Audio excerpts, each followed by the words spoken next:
Lesson 43, Subjects and Verbs. Whenever you study any language, it's a good idea to understand some grammatical terms. Terms like nouns, verbs, subjects. For some of you listening to this, you may not have ever studied a language before, so you may not know what those terms mean. So let's take a few minutes in this particular lesson to study some of these terms.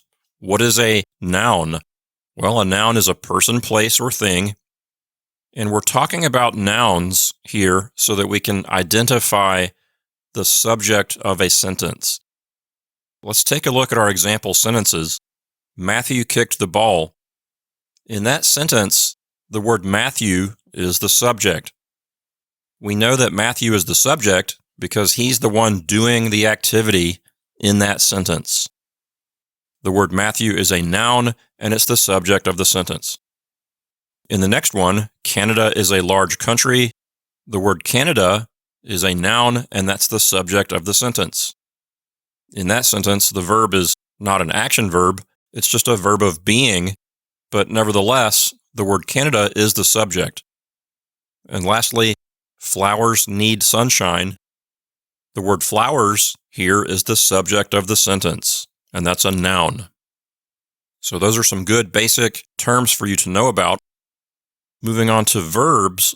Verbs are words that show the activity that is being done in the sentence.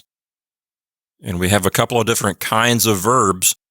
You can have a verb that's more of an action verb that shows someone doing some kind of activity, or you can have a verb of being that simply shows that something or someone is just being something or just existing. So let's take a look at a couple of these examples. Matthew kicked the ball. In that sentence, the underlined word kicked is the verb. That's showing the activity being performed. Again, Matthew is the subject. So Matthew is the subject, kicked is the verb. And if you want to go a little further, the word ball here is what we call the direct object. That's the target of the activity. That's the thing that the subject of the sentence is doing something to. In the next one, Canada is a large country. The verb here is the word is. It's not an action verb.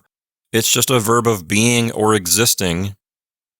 And again, the subject is the word Canada. And finally, flowers need sunshine. Here the word need is the verb. Again, that's showing the activity that is happening in the sentence. So let's get a little bit of practice by looking at our exercises. Let's see if we can identify the subject and the verb in each sentence. In number 1, Kate is the one doing the activity. So the word Kate is the subject, and the activity is being described by the word walks. So walks is the verb. That's an action verb. In number 2, though, we have a verb of being or existing. The verb here is the word is. The subject is the word car, and the car is just existing. It's not really doing anything. It just is. So the verb is a verb of being. In number 3, sister is the subject and likes is the verb. That's an action verb. In number 4, we have another verb of being. The horse is the subject, and then is the verb. That's just a verb of being. In number 5, Harry is the subject. Told is the verb. In number 6, Bob is the subject. Plays is the verb. In number 7, Mark is the subject. Plays is the verb. These are all action verbs. Another action verb in number 8, brother is the subject, and then cleans is the verb. Number 9, Julia is the subject. Loves is the verb. Again, that's an action verb. Another action verb in number 10, the word students is the subject, and finished is the verb.